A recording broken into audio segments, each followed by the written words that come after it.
السلام علیکم۔ National audio library for the blind YouTube channel کی جانب سے پیش کی جا رہی ہے بچوں کے لیے بہترین کتاب۔ اس کتاب کا عنوان ہے پیڑ کا بھوت، مصنفہ راحت عائشہ، آواز ماریا ذوالفقار آوان کی۔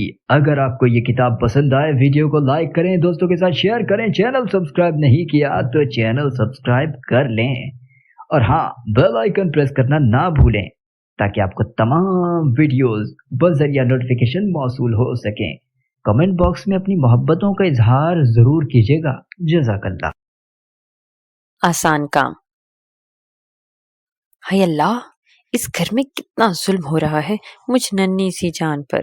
بھلا کوئی امتحانوں میں بھی اتنے چھوٹے بچوں سے کام کرواتا ہے؟ مریم نے مصنوعی طور پر اپنے لہجے میں رقت طاری کرتے ہوئے دہائی دی۔ اس نے اتنے چھوٹے پر خاص زور دیا تھا، لیکن امی کے چہرے پر بدستور مسکراہٹ دیکھ کر اسے اپنے جملے کے ضائع ہونے کا احساس ہوا۔ اس کا خیال تھا شاید امی پھر یہ کام آپ ہی سے کہہ دیں گی۔ مریم بیٹا، ڈرامہ بہت ہو چکا، اب جا کر برتن دھو لیجیے۔ ماریا آپی نے اشتیاق احمد کے جاسوسی ناول سے نگاہ اٹھا کر مریم پر طنز کیا۔ جب انہیں کسی سے لڑنا ہوتا تو وہ یوں ہی آپ جناب سے بات کیا کرتی تھیں۔ میمونہ کو دیکھا ہے؟ تمہاری ہم عمر ہوگی، کام کا کتنا شوق ہے اسے، اپنی ماں کا کتنا ہاتھ بٹاتی ہے۔ امی نے خالہ زاد بہن میمونہ کی مثال دی۔ اف، مریم کے تو گویا تن بدن میں آگ سی لگ گئی۔ آپ نے اس کی امی کو دیکھا ہے؟ کتنی تعریفیں کرتی ہیں اس کی، کچھ اتنا زیادہ کام بھی نہیں کرتی وہ، اور وہ ویسے بھی اکلوتی بہن ہے اور گھر کی سب سے بڑی ہے۔ میری تو 2 بڑی بہنیں موجود ہیں جو میری جگہ کام کر سکتی ہیں۔ مریم نے امی کی بات فوراً ہی رد کرتے ہوئے ماریا آپی کی طرف کنکھیوں سے دیکھا۔ میرا ماہانہ ٹیسٹ ہے، اور ویسے بھی مجھے اور بھی ضروری کام ہے۔ ماریا آپی نے منہ چڑھاتے ہوئے جواب دیا اور اپنے ضروری کام اشتیاق احمد کے ناول پر نظریں جما دیں۔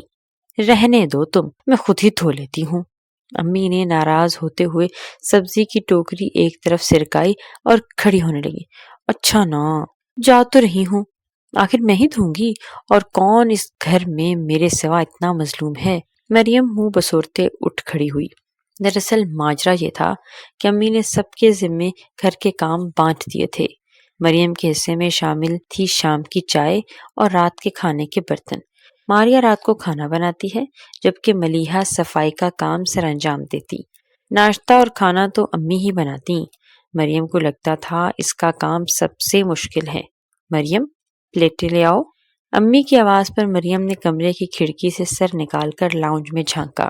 ابو صوفے پر بیٹھے جوتے اتار رہے تھے اور امی کے ہاتھ میں بڑا سا خاکی لفافہ تھا۔ آہا، مزے! ابو بیکری سے مزے مزے کی کھانے کی چیزیں لائے ہیں۔ وہ کمرے میں موجود افراد کو مطلع کرتی باہر کی طرف بھاگی۔ احمد، محمد بھی باہر لاؤنج میں آ گئے۔ ارے، ایک ٹرے اور پلیٹیں لے آؤ، اور ماریا سے کہو چائے بھی بنا کر باہر صحن میں ہی لے آئے۔ امی نے مریم سے کہا۔ احمد اور محمد لفافے کا جائزہ لے رہے تھے۔ دکھاؤ، کیا کیا ہے؟ مریم نے بھی لفافے میں جھانکا۔ مریم، امی نے مریم کو گھور کر دیکھا۔ وہ امی، میں دراصل چاہ رہی تھی کہ اگر خشک چیز ہے تو ہم یوں ہی ہاتھ میں پکڑ کر کھا لیتے ہیں۔ ہیں؟ وہ کیوں؟ امی نے حیرت سے پوچھا۔ بھائی دیکھیں نا، اس طرح صابن اور پانی کی بچت ہو سکتی ہے۔ پوری قوم اگر غیر ضروری برتن استعمال کرنا بند کر دے تو ملک میں بہت بچت ہوگی۔ مریم نے مدعا بیان کیا۔ امی جان نے آنکھیں نکالیں۔ مریم! اور مریم دبک کر پلیٹیں لینے چلی گئی۔ مریم صاحبہ یوں ہی کبھی پیپر پلیٹ یعنی ڈسپوزیبل پلیٹ کی افادیت پر تقریر کرتی نظر آتی تو کبھی سب کو ایک ٹرے یا باؤل میں کھانے کی ترغیب دیتی کہ مل جل کر کھانے سے محبت بڑھتی ہے۔ چلو، کم از کم سب نہ صحیح 2 بندے تو ایک پلیٹ میں کھا ہی سکتے ہیں۔ مریم قائل کرنے کے لیے ہر ممکن کوشش کرتی۔ آج چھٹی کا دن تھا۔ احمد بچوں کا کوئی رسالہ ہاتھ میں لیے بیٹھا تھا۔ ارے واہ، یہ پیزا بنانا کتنا آسان ہے، یہ تو ہم بھی بنا سکتے ہیں۔ رسالے میں چھپی پیزے کی ترکیب اور تصویر دیکھ کر اس کے منہ میں پانی آ رہا تھا۔ دکھاؤ ذرا۔ مریم نے اس کے ہاتھ سے رسالہ چپٹا۔ تم کیا بناؤ گی؟ لاؤ، ہم تمہیں بنا کر دکھائیں۔ احمد نے رسالہ مریم سے اچکا۔ اچھا، آؤ مل کر دیکھتے ہیں۔ مریم نے صلح کی راہ نکالی۔ واقعی ترکیب تو آسان ہی ہے، بس آٹا امی سے گندوا کر خمیر بنوا لیں گے۔ احمد نے حل نکالا۔ نہیں، ہم سب کچھ خود کر سکتے ہیں۔ میں نے آپی کو آٹا گوندتے دیکھا ہے، ان سے مدد لی جا سکتی ہے۔ مریم نے سگڑ بڑھنے کی کوشش کی۔ امی سے اجازت بھی لے لی گئی، لیکن آٹے نے دن میں تارے دکھا دیے اور انہیں آپی کی مدد لینا پڑی۔ یہ مرحلہ بھی طے ہوا۔ سب سامان انہوں نے پہلے ہی نکال کر الگ کر لیا تھا۔ پیزا بنانے کی ترکیب پڑھ پڑھ کر سارے کام کیے جاتے تھے۔ احمد، محمد اور مریم تینوں ہی بہت خوش تھے۔ امی اور آپی کا تو باورچی خانے میں داخلہ بھی ممنوع قرار دیا گیا تھا۔ ہاں، بس اوون کو چلانے اور مقررہ حد تک گرم کرنے کے لیے امی کو بلایا گیا تھا، اور جب پیزا باہر نکالا تو اس کی خوشبو پورے گھر میں پھیل گئی۔ پیزا کی شکل تصویر والے پیزا کی طرح تو نہیں تھی، لیکن پھر بھی قابل قبول تھی۔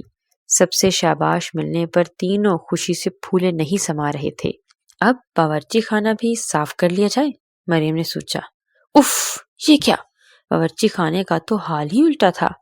مسالہ جات کے ڈبے، مختلف چھوٹے بڑے برتن ہر طرف بکھرے دکھائی دے رہے تھے۔ مریم کو سمجھ میں نہیں آ رہا تھا کہ وہ کہاں سے برتن سمیٹنا شروع کرے۔ کھانا تو ہر روز ہی پکتا ہے، لیکن ایسا کبھی نہیں ہوتا تھا، اس نے سوچا۔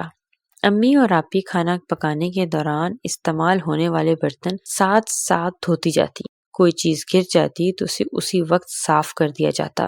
مریم کو یاد آیا، وہ جب برتن دھوتی ہے تو اس میں صرف دسترخوان سے اٹھائے ہوئے برتن ہی ہوتے ہیں، یا سالن والی ہنڈیاں۔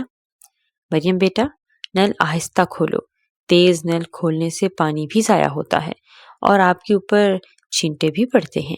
امی کی آواز نے مریم کی سوچوں کا تانتا توڑ دیا۔ لاؤ میں دھو دوں، تم نے آج بہت کام کیا ہے، امی نے کہا۔ شکریہ امی، آج میں خود ہی برتن دھوؤں گی۔ مریم کے مسکراتے جواب نے امی کو حیران کر دیا۔